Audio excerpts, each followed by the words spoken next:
Ake ngikhuleke umhlaba wonke nasendaweni zonke la kuhamba kufinyelele khona lo mfanekiso oqoshiwe nibingelelwa yingwe ehamba namabhubesi impunga yesintu umshana wakwaNgcobo Fuze omashiya amahle sengathi azoshumayela.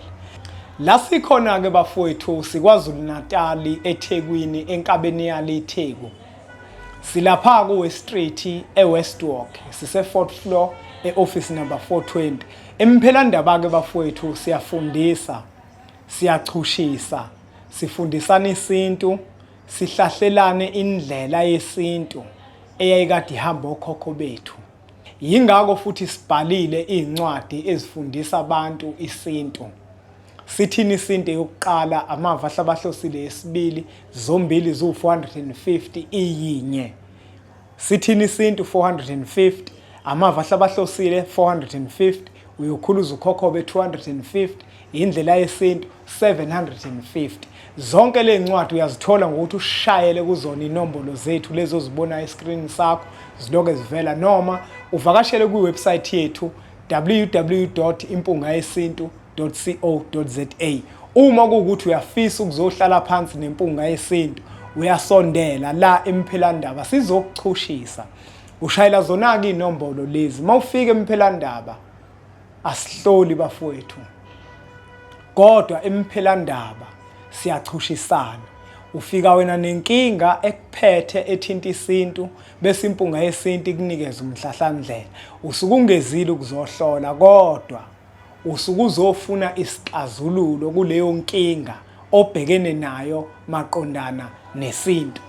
Namuhla ke mbukelo wempunga yesintu nongixolela kakhulu ikakhulukazi bazali bami nina enizele abantwana neningizalayo ngoba la kwimpunga yesintu baningi abantu ababukayo nongixolela kakhulu kodwa lokho engifuna ukuzokukhuluma ngizokukhuluma nongixolela kakhulu nonke bazali bami enikholwayo ngoba lokho ekufanele ngizokukhuluma kufanele ngizokukhuluma.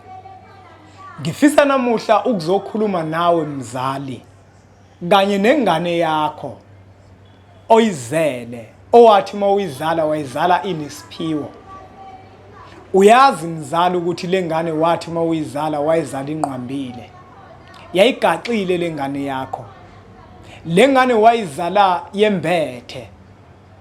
Kodwa selokhu wayizala awukaze uyilungisele izimfanelo ekwakufanele ukuthi ilungisele zona. Uyazi mzali ukuthi lengane yakho inesiphiwo sabantu abadala. Uyazi ukuthi lengane yakho kunemimoya yamandiki namandawe ehleli phezukwayo lengane yakho. Kodwa wena mzali ngoba naku uyakholwa awukazi ingane yakho uyenzele lutho. Uthi wena uzothandaza. Uthi wena le ikhaya sesiyakholwa thina le ikhaya. Izinto eziningi asisazenzi, izinto ezithinta imimoya asanandaba nazo. Asiyenzi thina into efana naleyo. Nawe ngane onalo ilungelo lokuthi ungakwazi into zakho uzisukumele uzilungise. Kodwa nawe uyakholwa uthi wena usuyakholwa wena. Ayisekho into ozoyilungisa ngoba kuyenzeka umzali afuna ukuyilungisela ingane yakhe izinto ezithile kodwa yona ngoba isikhetha inkolo besithi yona cha mina sengiyakholwa. Uyabona yini kodwa mzali ukuthi usuyilimaze kangakanani ingane yakho ngokuthi ube budedengu ngenxa yenkolo? Wena ingane yakho uyabona yini ukuthi silahlekelwe izinto eziningi kangakanani ungafuni ukuyilungisela imimoya yayo ngesizathu sokuthi wena uthi usuyakholwa wena? Uyabona ukuthi ingane usuyilimaze kangakanani? Angabi kude ingane yakho kodwa inkolo iwudonga phambi kwakho ikuvimbile ukuthi ulungise izinto ekufanele ukuthi uzilungise. Wena mzali uhlanganisa izinto ezingahlangani, uhlanganisa inkolo nomsamo. Uzihlanganiselani izinto ezingahlangani ngoba njengoba ingane yakho inemimoya yamandiki namandawo iyagula ingane yakho. Uyadinga ukuthi lengane uyelaphe ngekhambi elizokwazi ukuthi liyelaphe. Awukwazi ukuthi uma unemimoya kumele ukuthi akumiswe inkamba noma amagobongo bese uthi wena uzohamba uyonikela, uthi wena uzothandaza. Akukwazi ukwenzeka into efana naleyo. Abantu abaningi bayakhohlisana, bayazikhohlisa uma sebemukela inkolo. Bacabanga ukuthi imimoya yabantu abadala ebambethe phezulu kwemizimba yabo bazoyilungisa ngemthandazo, bazoyilungisa ngeminikelo. Ayikho into efana naleyo. Kodwa abantu ngoba naku bazibona ukuthi bangamakholwa amakhulu, iyo lento eyenza ukuthi izinto ekufanele ukuthi bazilungise ngendlela ekuyiyona bangafuni ukuzilungisa ngendlela ekuyiyona. Buka nje, uthi wena uyakholwa. Uma kufanele ulungise lezi zinto lezi ongazifuni, uqhakambisa ukuthi wena uyakholwa. Ngoba lezi zinto awuzifuni lezi kufanele ukuthi izilungise. Kodwa maningi amaphutho owenzayo. Uthi wena uyakholwa unemimoya yabantu abadala awuyilungisile, kodwa uyakwazi ukuthi wembathe nowesifazane ungaganiwe. Uyakwazi ukwembatha nowesilisa ungaganile. Uthini ngaloko? Ngoba wena uyikholo elikhulu. Ukukhohlwa kanjani lokho ukuthi akufanele phela mina ngembathe nowesilisa, akufanele ngembathe nowesifazane ngoba mina ngiyikholwa. Kodwa makufanele ulungise into ethinta impilo yakho, ethinta umsamo wakho, ubeka wena igama lokuthi wena uyakholwa. Lalela, uyazi ukuthi iningi labantu elithi liyakholwa likholwe kungakafanele ukuthi likholwe, kodwa lidlale ukuqina kakhulu nokujaha izinto engafanele ukuthi abantu bazijahe. Ukholwa kanjani vele usahlushwa imimoya yabantu abadala ungakayilungisa imimoya yabantu abadala? Ngoba ngenkathi uqala wena uthi uyakholwa ekubeni kodwa uhlushwa imimoya yabantu abadala, ayizuhambisana lento yombili. Wena kwakufuza ukuthi kuqala ulungise izinto zakini kuqala ngaphambi kokuba ke wamukele lenkolo, uma ukuthi ngeke usakwazi ukuzilungisa izinto zakini uma usuyimukela inkolo. Ngoba abantu abaningi balemukela ukholo, kodwa kunezinto zasemakubo ekufanele ukuthi bazilungise, bese bona bakhetha ukungazilungisa izinto zasemakubo kunokube bathatha ingubo zamasonto bazibeke balungise izinto zasemakubo kuqala. Uma sebeqedile bese bathatha ingubo zasemasontweni babuyele emasontweni. Uyabona yini mzali ukuthi ingane yakho usuyilimaze kanjani?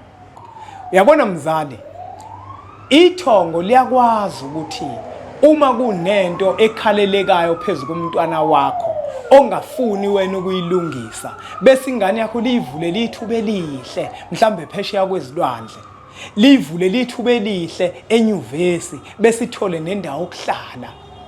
Bese lengane iyasuka eduze kwakho, ihambe iye phesheya kwezilwandle, ihambe iye enyuvesi. Mayifika enyuvesi bese ivele ifike idlala abafana.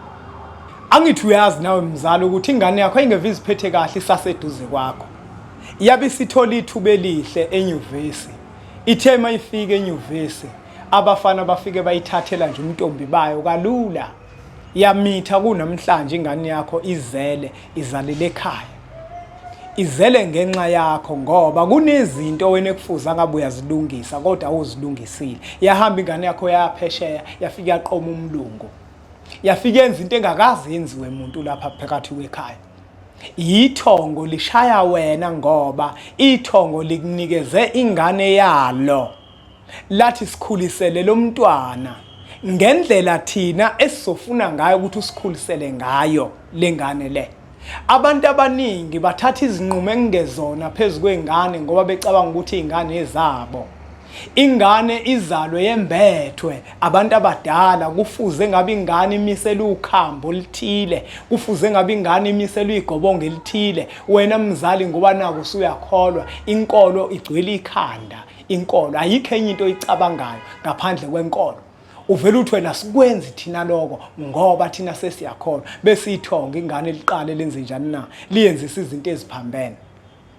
Ingane yakho izalise zonke inkalo lezi, yina kunezinto ongazenzile. Ingane yakho izele ingane eziningi ezahlukene, kunezinto wena ongazenzile, awuyikhulisanga ingane ngendlela ithonga elifuna ukuthi uyikhulise ngayo.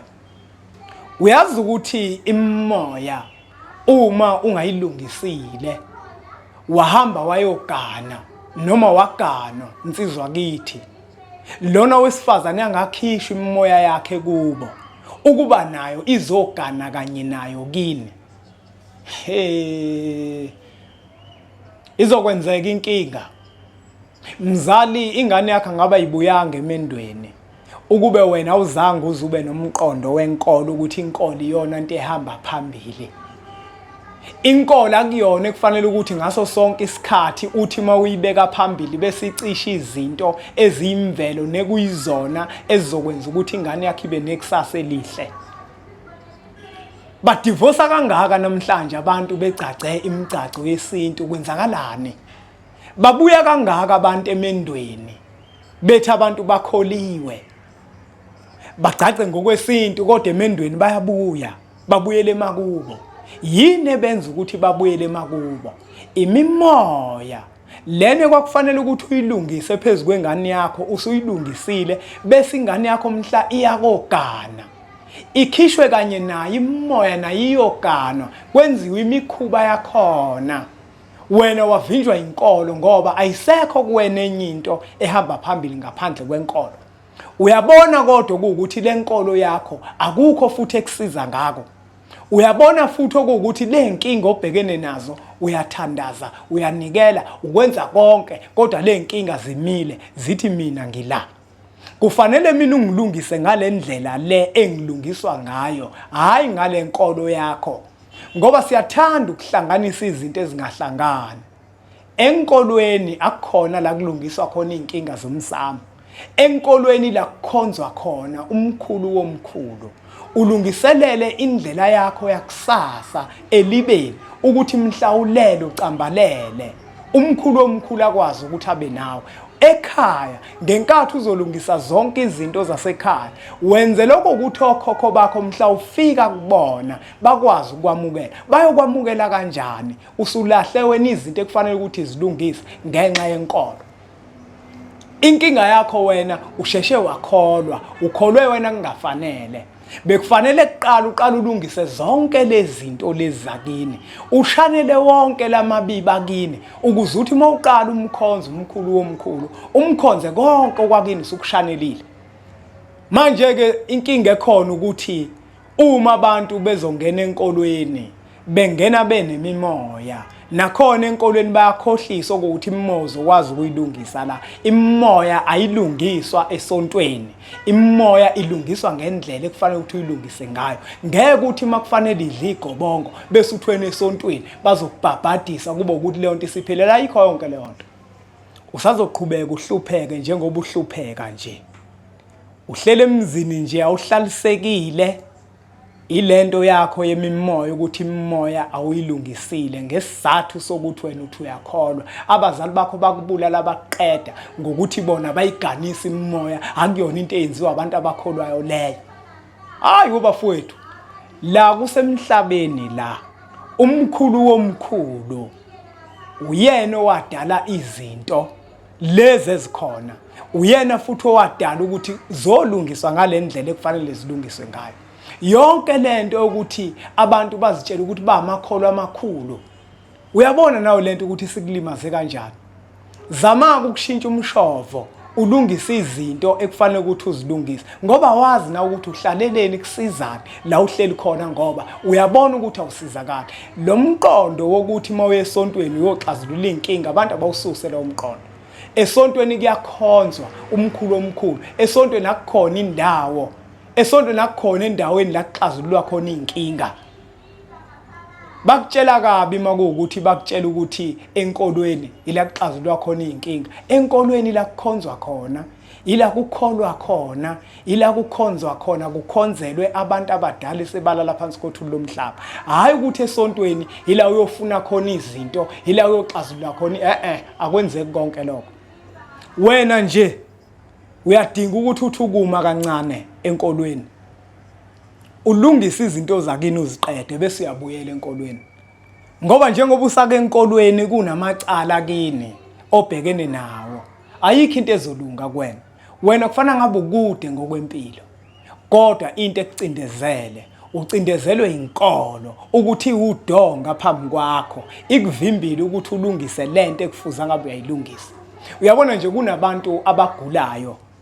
Bathandazelwa mihla namalanga umuntu uyagula kodwa kwafika ikhehla la kubo lathi uma lifika ikhehla la kubo lafika lamgaxa ubuhlalo esandleni mhlawumbe lamgaxa ubuhlalo obubovu ngenhloso yokuthi lizomelapha lekhehla ngalobuhlalo lizokwelapha lesigulo esikuyena emzimbeni kodwa ngoba wena uyakholwa wathi ngeke wena ukufaka ubuhlalo kodwa usagula namanje.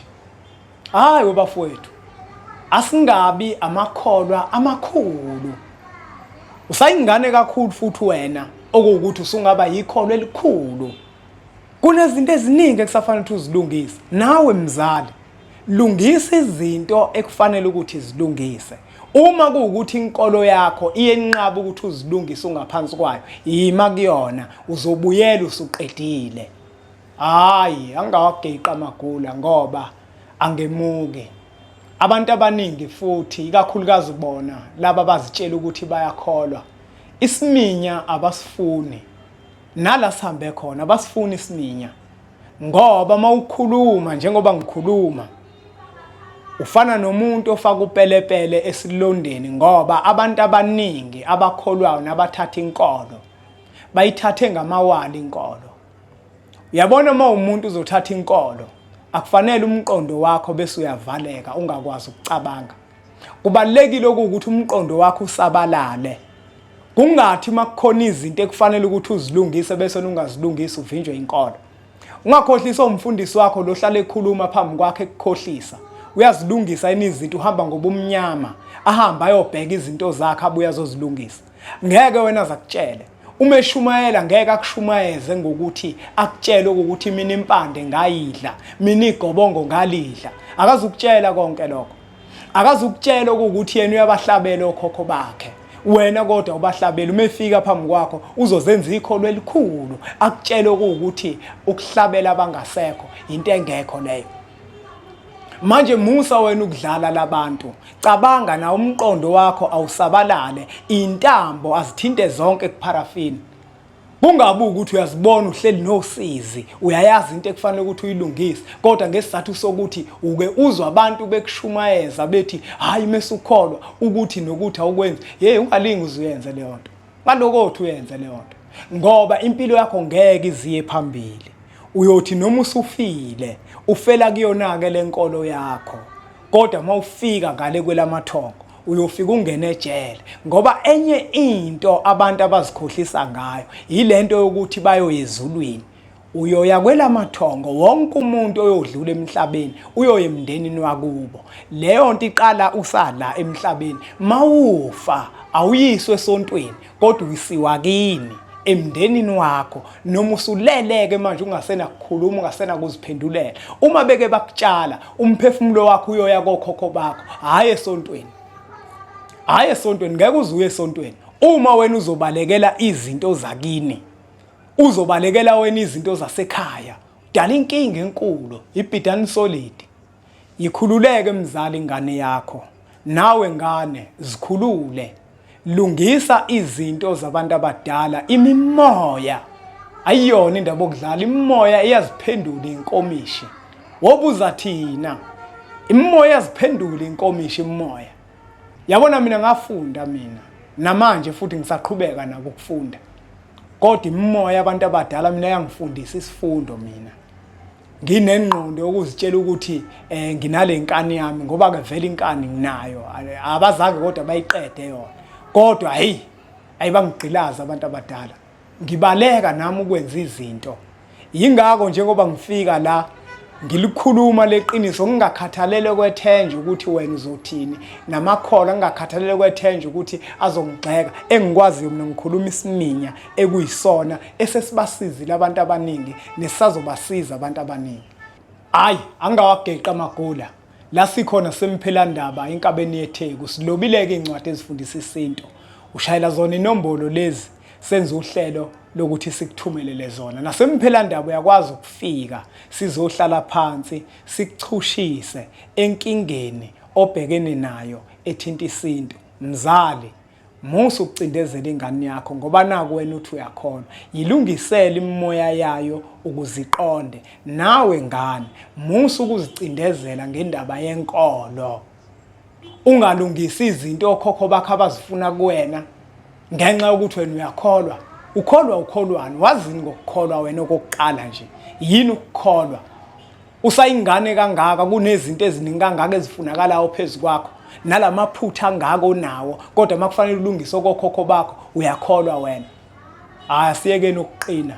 Asilungise izinto ekufanele ukuthi sizilungise. Ingubo yesonto ipake lapha ku-Odrop. Ulungise zonke izinto uthi mase uqedile bese uyabuyela emuva. Ake sithi ke nje impunga.